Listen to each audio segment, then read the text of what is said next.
the second week, this is the second presentation about digital media users.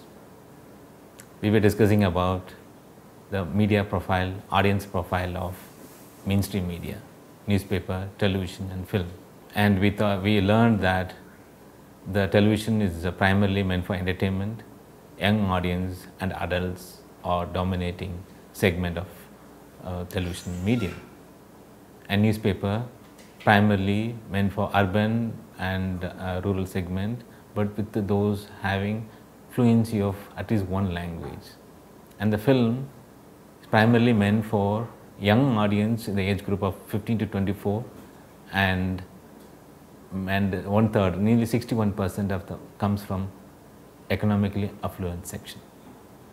So that's a profile of Indian audience segment for television, for newspaper and the film.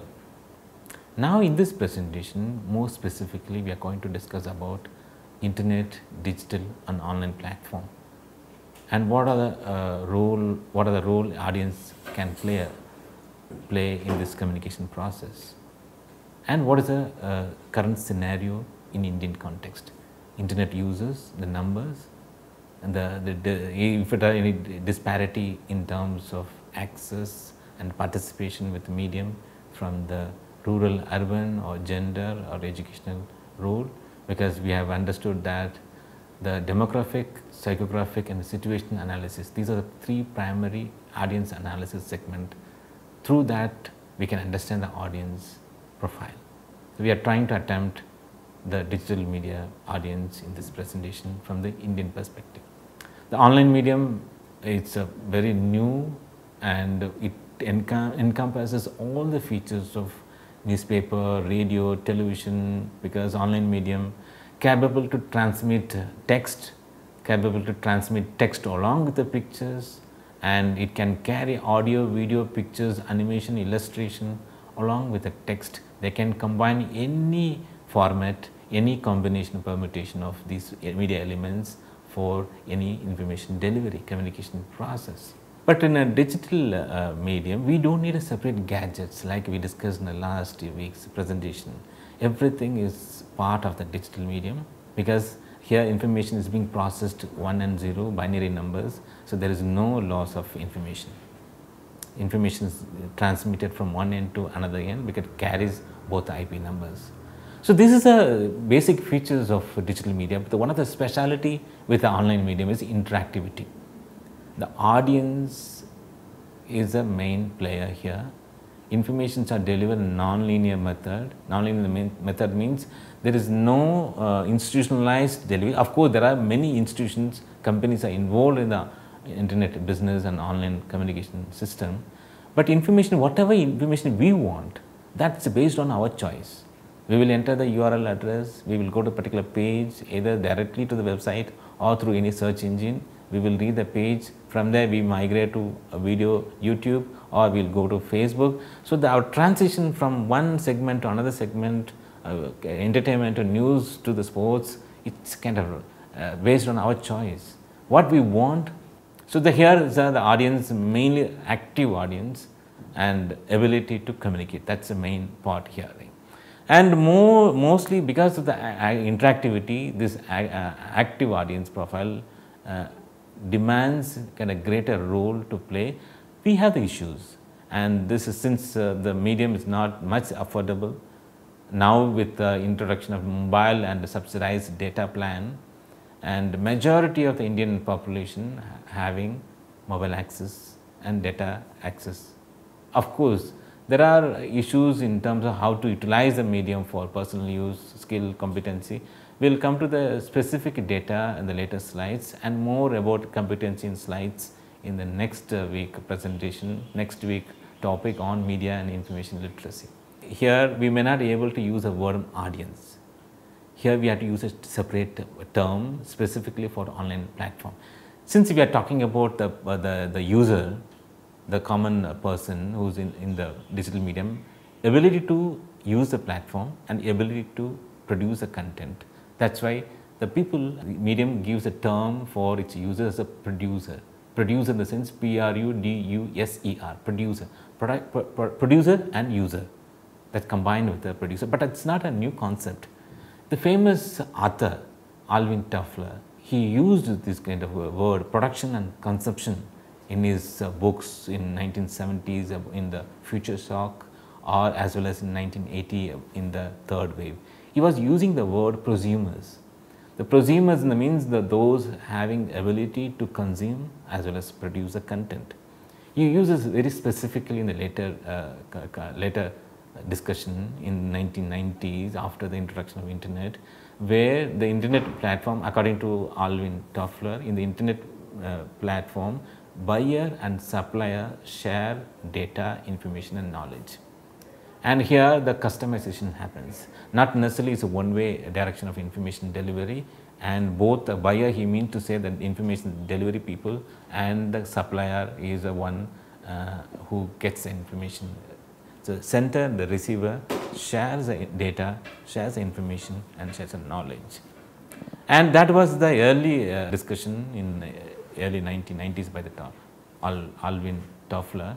But in 20th century, in the early 20th century, one specific internet technology facilitated the massive participation of audience in the online platform. Earlier it was more or less kind of though interactivity was guaranteed. Interactive means particular information, selecting the information, migrating from one website to another, hyperlinking, and the interactive element within the text and choice of elements. This kind of limited interactivity was guaranteed in the initial phase of internet medium, but Web 2.0 added a much more clarity, much more provision, much more facilities for the audience and for the producers, for the users to participate. That's why the term the prosumers got a lot of significance after the Web 2.0. And then another scholar, Bruns, in 2008 gave 4 important key points and for prosumers, how far the prosumers involves in the online communication process. In the online platform, we are going much beyond receiving the information. That's what Bruns says, that here the facilities along with the Web 2.0 technology, users has a lot of scope to get involved in that. A lot of successful stories are available, a lot of projects also implemented. Many projects got a huge popularity. Some of the projects are in the top 10 or top 20 highly visited websites. We will see the examples in the later slides. Now, we will come to the point regarding the Bruns' ideology of prosumers. He used a different term. He used 2 terms like a production and usage. The initial stage, in the first stage of production usage scenario on the online platform, the open invitation is being sent to anyone. Anyone can register with any website. After registration, and you will become a member of that project, and become a member of the project, you have ability to contribute. For example, take a Wikipedia project. Wikipedia, initially it was open to anyone, and without registration also you can edit the content. So, it is because of a lot of difficulty to maintain the quality. Later they changed the policy. Now they are either registering the IP number of the computer or mobile gadget, or you have to register yourself. So, that's the first stage. It's you become a part of the production process. The second stage, once you become a part of the project, you start contributing that. The contribution goes to multiple checks and balances.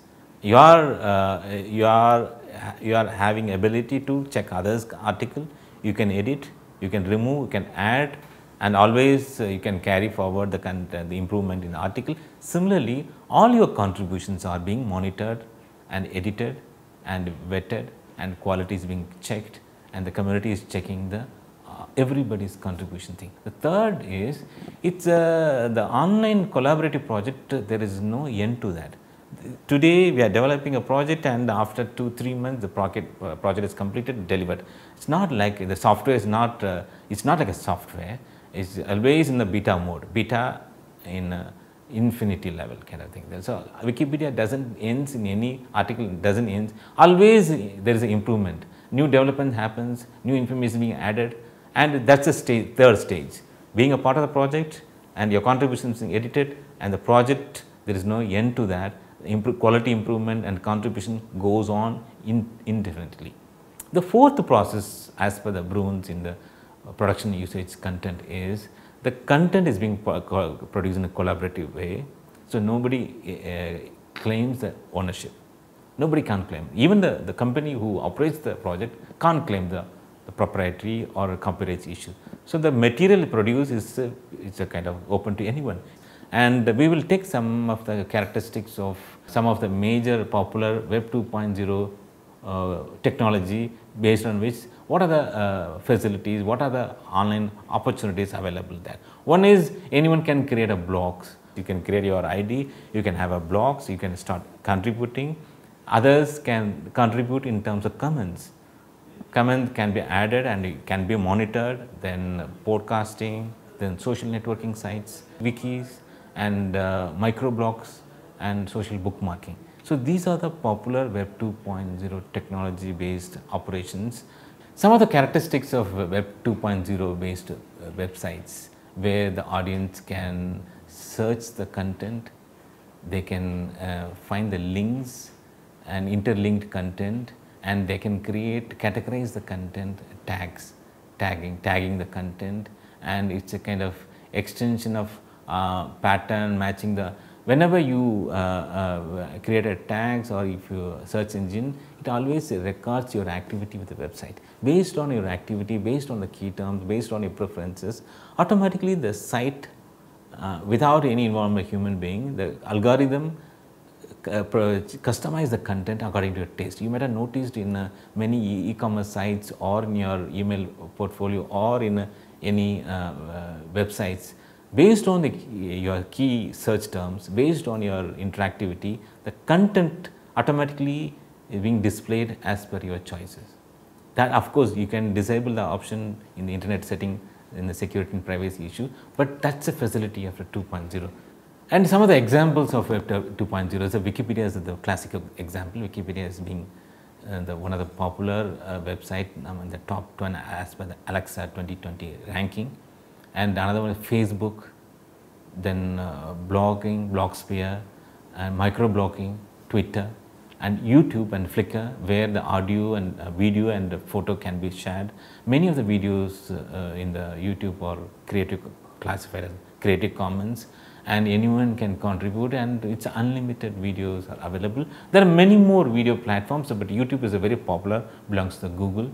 And then Amazon.com. Amazon.com is a kind of platform in which it's a B2B, where the sellers and buyers are, they create a platform in which anyone can come and sell the product, anyone can come and select the product and buy the product. Linux is not a website, it's not any content based, it's operating system. We will come to the profile of internet users in Indian context. We will take the global statistics first, then we will come to the Indian statistics. As per the International Telecommunication Union 2019 data, 53.6% of the international the internet penetration is available in the global context. More or less similar data is available in Indian context also. In India, the 51% of the Indian population having access to the internet connectivity. 49% are not connected. That's digital inequality still exists in that. There is a variation in terms of access, 53.6% in the global context and 51% in Indian context. There is a division within this 53 or 51% in terms of rural or gender wise. If you take a gender gap between the male and female in terms of accessing internet globally, 58% male and 48% female. If you come to the developing countries, it's 52% male and 48% female participation. There is a gap of around 10 to 12% between male and female. And if you look at the popularity of social media, this is the 53% globally or 51% in Indian context is about access to internet. Of course, there is a variation in terms of 4G or you have a quality of internet varies from person to person, place to place, and we have discussed about the gender equality, but we will come to the social media popularity. And certain number of websites, social media websites cross having more than billion users. For example, Facebook, YouTube, WhatsApp, Instagram, they are having more than 1 billion. Particularly Facebook, it has 2.7 billion users.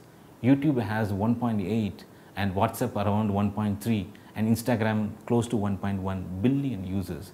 The massive number of people, and you can understand the significance and the influence of social media based on these numbers. Billions of people are involved and then influence. There's a lot of controversy in terms of Twitter and Facebook in terms of election process in multiple countries there.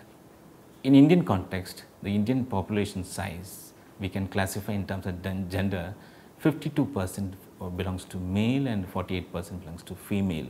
And overall internet scenario, it's 687 million people are having access. That comes to 51% of the Indian population thing.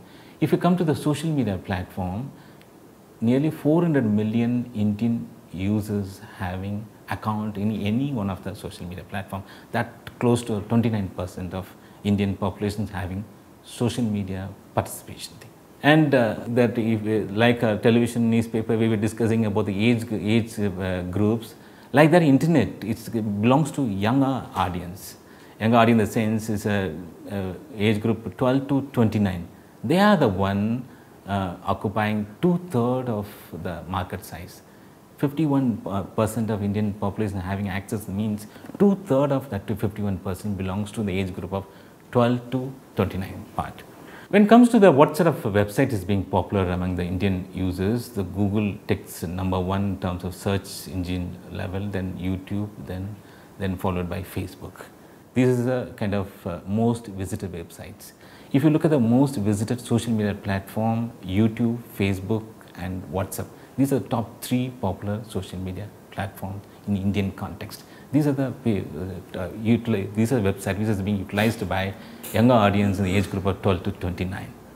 And if you look at the last 2 points I would like to share before concluding this workshop, this presentation, we look at the gender participation in the social media, particularly we take the example of Facebook and Twitter. 77% of male participates in the Facebook activity, liking, posting, sharing, lot of activity. When it comes to the female, it's a 22.8. It's a January 2020 data in the Facebook in Indian context. If you look at the Twitter data, and 85% is being dominated by the male participation, and whereas 15% belongs to the female level. When come to the television and newspaper, we saw not much deviation in terms of rural and gender gap. But if it comes to digital media, there is a huge gap in terms of rural and urban and male and female, particularly in the social media platform. So this we will discuss much more in the later weeks, particularly in the topic gender and media. So with this, I'll conclude this presentation. Thank you.